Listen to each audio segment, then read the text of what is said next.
Alors, est-ce bon vraiment de pouvoir écouter ou suivre les mangas, science-fiction, dessins animés, films d'horreur Pose-toi, je t'explique.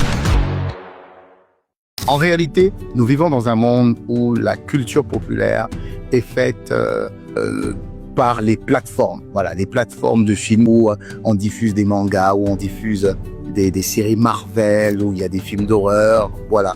La question n'est pas exactement ce que nous regardons, mais plutôt qu'est-ce que ça produit en nous. Est-ce que ça nourrit notre foi ou est-ce que ça pollue notre âme?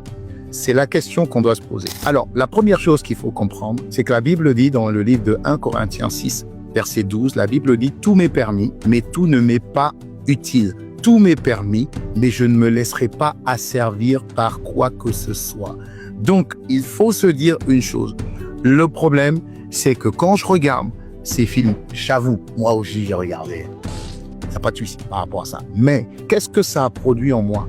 Qu'est-ce que ça a communiqué en moi? Parce que rappelez-vous, il y a des influences peuvent rentrer à l'intérieur de vous par simple porte. Ce que vous voyez, ce que vous sentez, ce que vous touchez, ce que vous entendez, ou encore ce que vous goûtez. Voilà. Donc, le film que vous êtes en train de regarder, est-ce que ça suscite en vous, par exemple, si je parle des films d'horreur, beaucoup de gens aiment regarder des films d'horreur. Est-ce que ça suscite en vous la peur, la confusion, des cauchemars? Est-ce que ça produit des cauchemars? Est-ce que ça suscite en vous la timidité?